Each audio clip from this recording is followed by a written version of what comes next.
Many years ago, in the quiet village of Okpulu, there lived a young blind girl named Nkem. Everyone avoided Nkem. Born blind, she lived a life steeped in misunderstanding and prejudice.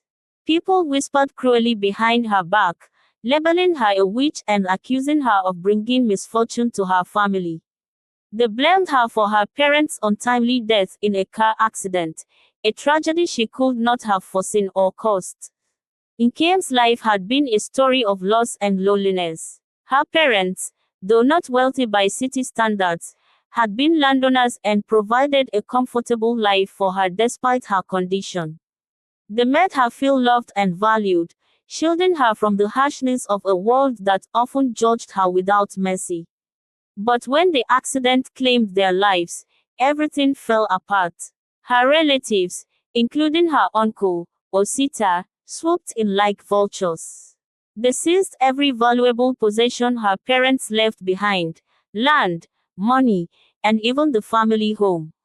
Osita allowed her to stay in a dilapidated, single-room annex attached to the main family house, a gesture he used to justify his neglect. Nkem was just 19 when she was left entirely on her own.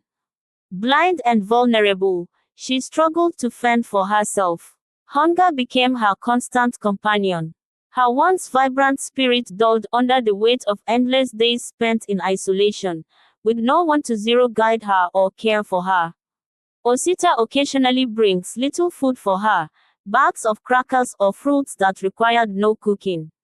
It wasn't generosity but a way to silence his guilt. He refused to acknowledge her rights to her father's properties, insisting that she wasn't capable of managing them. When he wasn't ignoring her, he was cruel, his words biting and dismissive.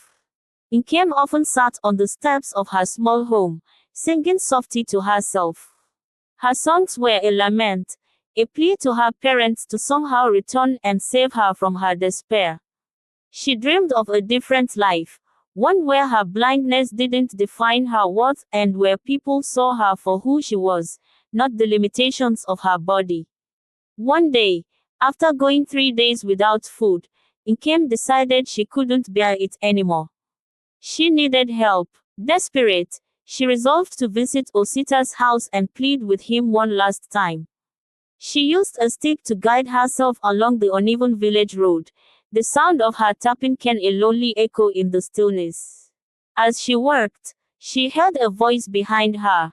Nkem, where are you going all by yourself? Startled, she turned toward the sound.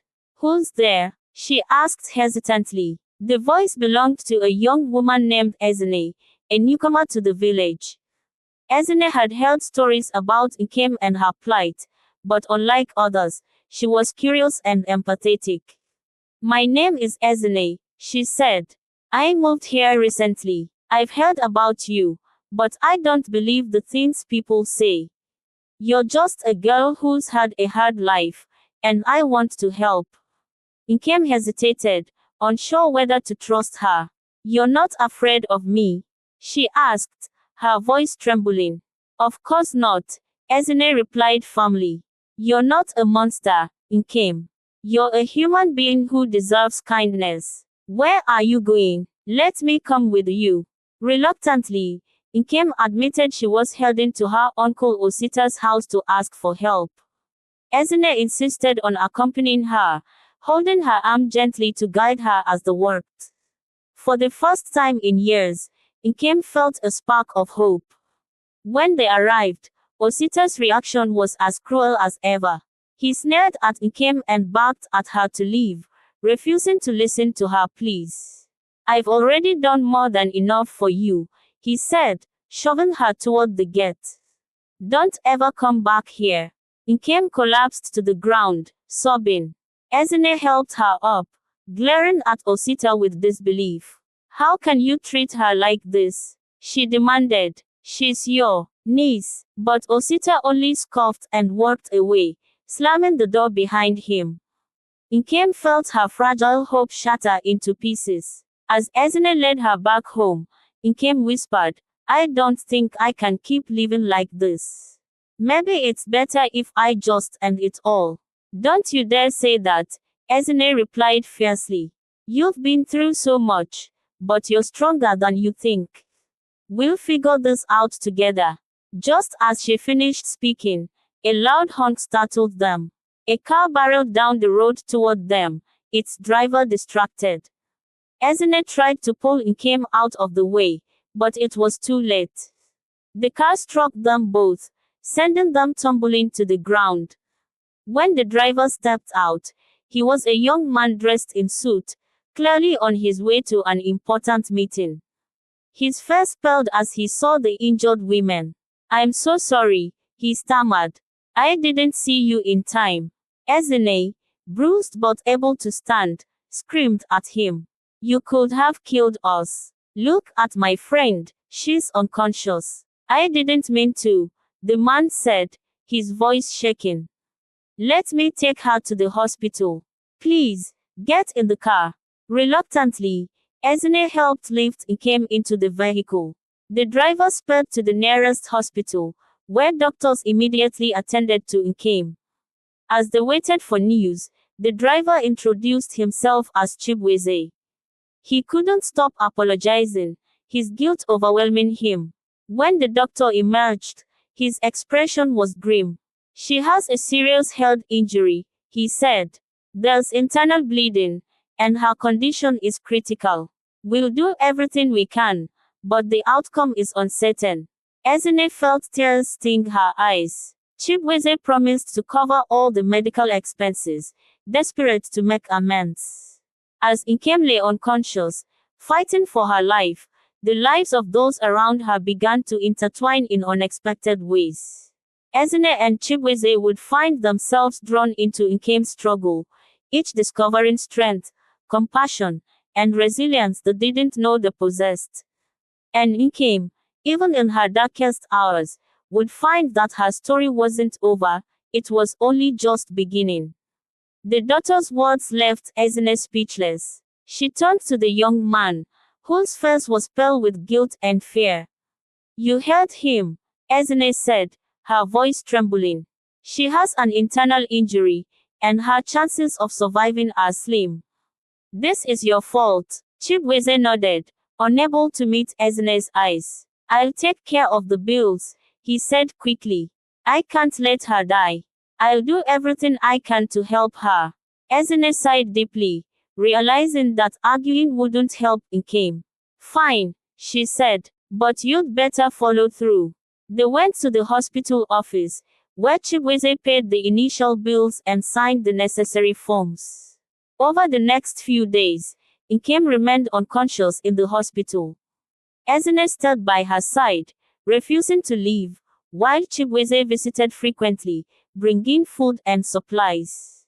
As the days passed, Ezine began to notice a change in Chibueze. He was no longer just the reckless driver who caused the accident. He seemed genuinely remorseful and determined to make amends.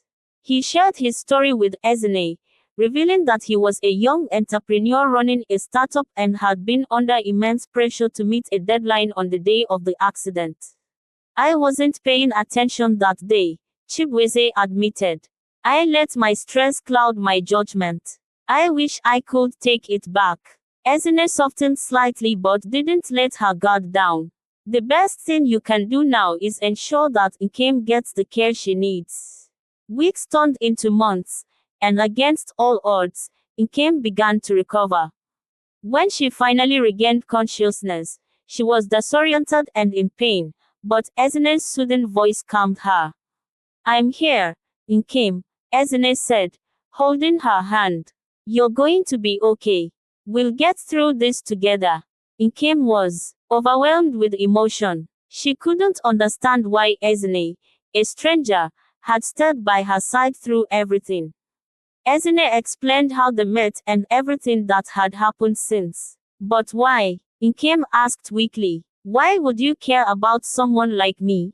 Because you deserve kindness, Ezine replied. And because everyone needs someone to believe in them. Chibueze also visited often, bringing gifts and flowers. At first, Nkem was wary of him, but over time, she saw his sincerity. He apologized profusely for the accident and promised to make things right. True to his word, he paid all her medical bills and even offered to help her in other ways. When Nkem was finally discharged, Chibueze and Ezinne helped her settle into a better home.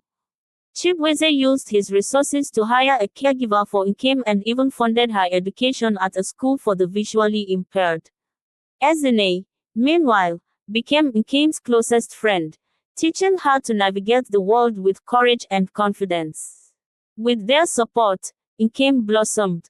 She learned to read Braille, use a cane more effectively, and even began exploring her talent for singing. Her voice, rich and soulful, captivated everyone who heard it. Ezinne encouraged her to perform at local events, and soon, Nkem became a beloved figure in the community. The same community that once rejected her now celebrated her. People began to see her as an inspiration, someone who had overcome immense adversity. One day, Chibueze approached Nkem with an idea. "I want to sponsor a music academy for people with disabilities," he said. "You'll be the first of it, inspiring others to follow their dreams." Nkem was touched. "You've already done so much for me," she said. "Why are you doing this?" "Because you've shown me what true resilience looks like," Chibueze replied.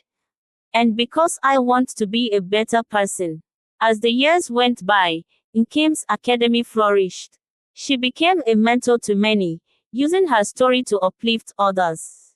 Ezinne remained by her side, and even Chibueze, now a close friend, continued to support her endeavors. Nkem's life had come full cycle. From being the blind girl everyone rejected to becoming a symbol of hope and resilience, she proved that even in the darkest moments, kindness and determination could light the way.